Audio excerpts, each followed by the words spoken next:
Assalamualaikum warahmatullahi wabarakatuh. Jumpa lagi dengan saya di Abil Maiwa Channel. Jadi teman-teman, channel ini merupakan channel pendidikan tempat kita berbagi tentang aplikasi pendidikan, Microsoft Office, serta tips dan trik komputer. Jadi selamat siang buat teman-teman guru honorer menjelang sore. Jadi di video kali ini kembali lagi admin akan mengupdate informasi terbaik buat teman-teman guru honorer yang akan menjalani seleksi P3K guru di tahap kedua. Nah, di sini ada informasi motivasi untuk teman-teman guru honorer sekalian terkait benarkah seleksi P3K 2021 menguntungkan guru honorer. Di sini ada 4 fakta yang sebaiknya teman-teman pahami. Jadi berita ini dilansir hari ini Rabu 10 November 2021 pukul 7.33 waktu Indonesia Barat, dilansir langsung oleh media elektronik yang cukup kredibel di Indonesia, itu jpnn.com. Di sini dikatakan bahwa Kemendikbudristek mengklaim pengadaan 1 juta guru P3K merupakan bukti keberpihakan pemerintah kepada guru honorer. Nah, di sini seperti itu teman-teman ya. Jadi Kemendikbudristek ini mengklaim bahwasanya adanya pengadaan 1 juta guru P3K itu merupakan bukti real keberpihakan pemerintah kepada guru honorer. Di sini dikatakan menurut Sekretaris Ditjen Guru dan Tenaga Kependidikan Kemendikbudristek Ibu Nunuk Suryani, rekrutmen P3K 2021 ini sangat spesial karena tujuannya agar banyak guru honorer yang mengabdi di sekolah negeri itu bisa berubah statusnya menjadi ASN. Jadi kalau kita lihat penjelasan dari Ibu Nunuk Suryani, kita bisa mengambil sebuah kesimpulan bahwasanya tujuan utama dari pengadaan 1 juta guru ini melalui P3K itu agar status guru honorer itu bisa berubah menjadi ASN. Nah, di sini jpnn.com sudah menghimpun fakta versi Kemendikbudristek soal kebijakan P3K 2021 menguntungkan guru honorer yang dihimpun oleh jpnn.com. Nah, di sini yang pertama teman-teman adalah fakta yang pertama bahwasanya guru P3K itu berpeluang menjadi PNS ya. Di sini Ibu Sekretaris Ditjen GTK Kemendikbudristek Ibu Profesor Nunuk Suryani mengungkapkan bahwa sebenarnya P3K ini bukan harga mati. Nah, jadi teman-teman ya harus pahami bahwa P3K itu bukan harga mati karena seorang guru P3K berpeluang besar menjadi PNS ketika formasi CPNS sudah dibuka kembali oleh pemerintah. Nah, di sini menurut Nunuk, kebijakan pemerintah melakukan rekrutmen P3K 2021 untuk menyelamatkan guru honorer usia 35 tahun ke atas yang mencapai 59% dari total 749.000 guru honorer sekolah negeri. Jadi sebenarnya tujuan utama dari P3K ini adalah menurut versinya pemerintah adalah untuk menyelamatkan guru honorer usia 35 tahun ke atas yang mencapai 59% dari 749.000 guru honorer di sekolah negeri. Jadi secara otomatis bagi teman-teman guru honorer yang sudah menjadi P3K yang usianya itu di bawah 35 tahun, berarti itu berpeluang menjadi CPNS ketika nantinya pemerintah membuka formasi CPNS untuk keguruan. Seperti itu ya. Jadi intinya di sini bahwa P3K bukan harga mati dan itu sudah diutarakan di hasil Zoom di Wonogiri kemarin ya. Ada filenya yang admin sempat screenshot kemarin. Seperti itu teman-teman ya.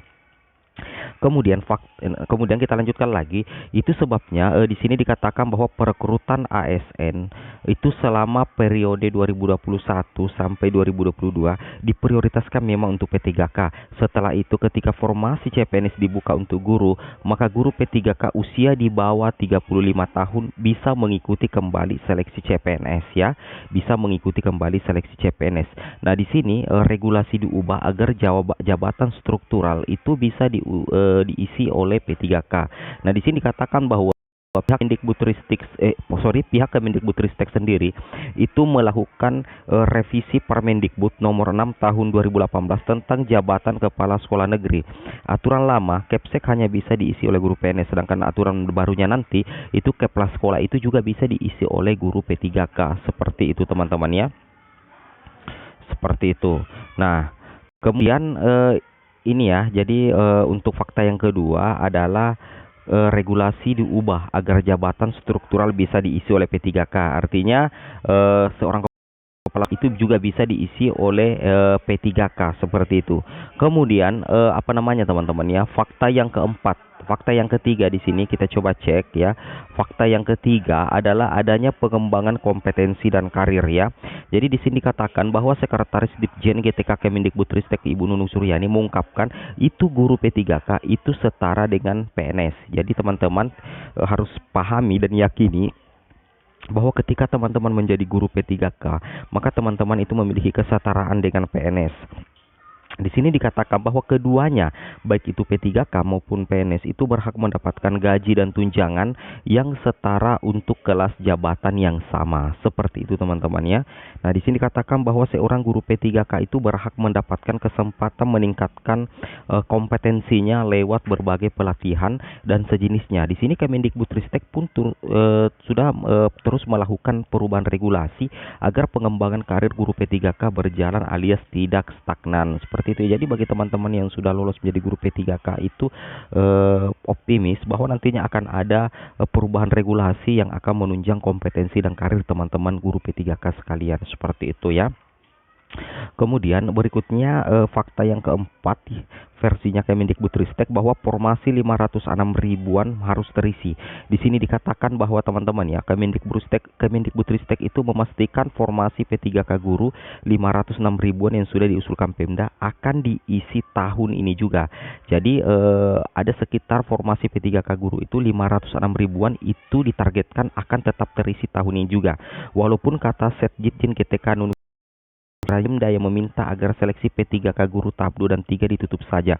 Sikap tegas Kemendikbudristek ini karena ingin agar guru honorer di sekolah negeri itu mendapatkan status sebagai ASN ya, seperti itu. Jadi luar biasa sekali fakta versi Kemendikbudristek soal kebijakan P3K 2021 menguntungkan guru honorer ya. Di sini kita bisa simpulkan bersama-sama bahwa yang pertama itu adalah guru P3K berpeluang menjadi PNS teman-teman ya.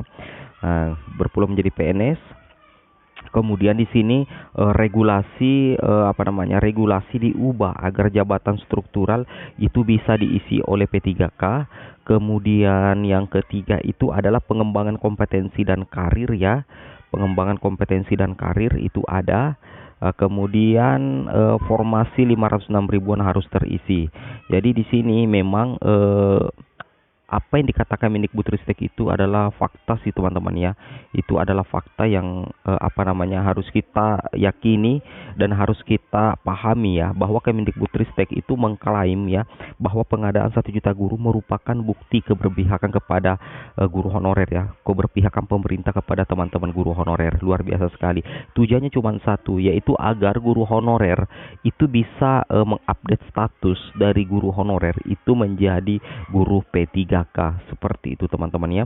Oke, mungkin cukup sampai di sini videonya. Semoga bermanfaat. Assalamualaikum warahmatullahi wabarakatuh.